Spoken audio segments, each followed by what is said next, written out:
Debit credit का क्या rule है समझते हैं। अकाउंट्स एक ट्रेडिशनल रूल है और दूसरा है मॉडर्न रूल। ट्रेडिशनल रूल के अंदर personal account, real account, nominal account, ये तीनों तरह से अकाउंट को डिवाइड किया गया है। पर्सनल अकाउंट में जो रिसीवर है उसको हम लोग डेबिट करते हैं और गिवर को क्रेडिट करते हैं। इसको हम लोग कैसे याद करेंगे? Debit the receiver, credit the giver. ठीक है।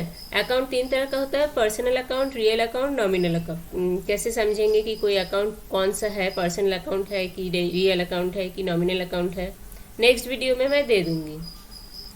पर्सनल अकाउंट में क्या करते हैं? रिसीवर को डेबिट करते हैं और गिवर को क्रेडिट करते हैं। रियल अकाउंट में क्या करते हैं?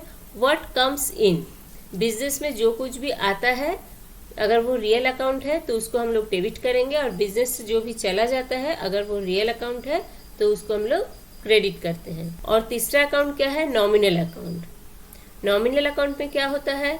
जो भी हम लोग का खर्चा है, एक्सपेंसेस है या लॉस है, उसको हम लोग डेबिट करेंगे। जैसे सैलरी हुआ, रेंट हुआ, ये सब क्या है? हम लोग को रेंट देना पड़ेगा, सैलरी देना पड़ेगा, वेजेस देना पड़ेगा।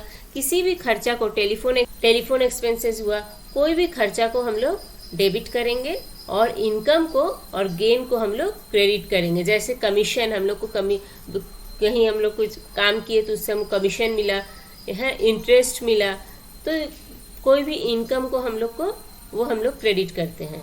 ठीक है।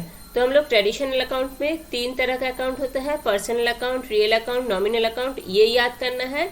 और ये तीनों का जो डेबिट क्रेडिट का रूल है उसको याद करना है। पर्सनल अकाउंट में क्या होता है? डेबिट द रिसीवर और credit the giver. Real account में क्या होता है? Debit what comes in, credit what goes out. और नॉमिनल अकाउंट में क्या होता है? All expenses and losses are debit and all income and gain are credit. ठीक है। ऐसे आप लोगों को याद करना है चार्ट को। और जब भी आप लोग कोई ट्रांजैक्शन से आपको जर्नल एंट्री करना पड़े तो आप लोग सबसे पहले उस ट्रांजैक्शन में कौन सा दो अकाउंट उसमें इन्वॉल्व है देखेंगे। मतलब कोई भी ट्रांजैक्शन में हम लोग को पता है कि दो चीज़ें इन्वॉल्व होती है, एक डेबिट होगा, एक क्रेडिट होगा। उसमें आपको ये पहचानना है कि उसमें कौन सा अकाउंट इन्वॉल्व है ना। पर्सनल अकाउंट इन्वॉल्व है कि रियल अकाउंट इन्वॉल्व है कि नॉमिनल अकाउंट इन्वॉल्व है कोई भी ट्रांजैक्शन में। फिर उसके बाद हम लोग देखेंगे कि वो डेबिट होगा कि क्रेडिट होगा। इस तरीके से हर ट्रांजैक्शन को अगर पहले आपको ये चार्ट याद कर लेना है, और याद करने के बाद आप जब कोई भी ट्रांजैक्शन देखेंगे तब आपको एक प्रैक्टिस से धीरे धीरे आप समझ जाएंगे कि कैसे आप लोग एंट्री को पास करेंगे। अब नेक्स्ट हम लोग समझेंगे modern classification of account. Modern classification of account में अकाउंट को 5 तरीके से डिवाइड किया गया है। जैसे assets account, liability account, capital account, revenue और इनकम अकाउंट और एक्सपेंसेस अकाउंट। तो एसेट्स अकाउंट को कब हम लोग डेबिट करेंगे, कब हम लोग क्रेडिट करेंगे? जब एसेट्स इंक्रीज हो रहा है, हम लोग एसेट्स परचेज कर रहे हैं, तो एसेट्स क्या है? हम लोग का बढ़ रहा है ना। आपके पास एक कंप्यूटर था जो एसेट्स है, और एक कंप्यूटर आप खरीद लिए। ठीक है। तो आपके पास एसेट्स इंक्रीज हुआ। जब भी इंक्रीज होगा एसेट्स तो हम लोग उस समय क्या करेंगे? डेबिट करेंगे। और जब डिक्रीज होगा, है ना, कोई चीज़ आप बेच दिए, ठीक है, आपके पास 2 ट्रक था, 1 ट्रक बेच दिए, 3 ट्रक था, 2 ट्रक 1 ट्रक बेच दिए, तो आप लोग का जो एसेट्स है वो सेल हो जा रहा है, तो मतलब डिक्रीज हो रहा है। तो उस समय हम लोग क्या करेंगे? एसेट्स को क्रेडिट करेंगे। ठीक है।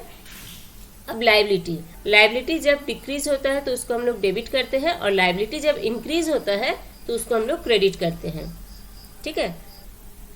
जैसे कि आप क्रेडिट में परचेज किए, तो जिससे आप परचेज कर रहे हैं, जैसे सपोज मिस्टर ए से आप परचेज किए हैं क्रेडिट में, तो मिस्टर ए क्या हो गया? आपका क्रेडिटर हो गया।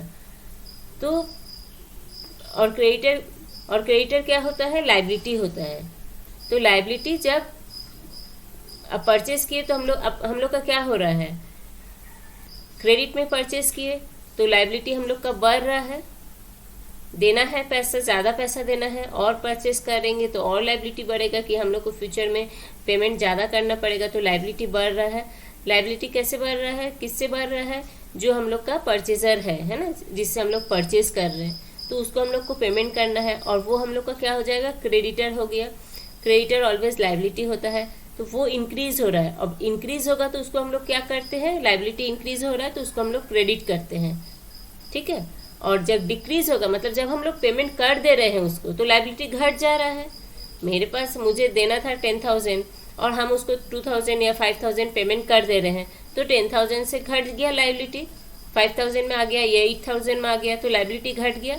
तो उस समय हम लोग क्या करेंगे, उसको डिक्रीज हो रहा है तो उस क्रेडिटर को क्या करेंगे, उस समय हम लोग उसको डेबिट कर देंगे, ठीक है।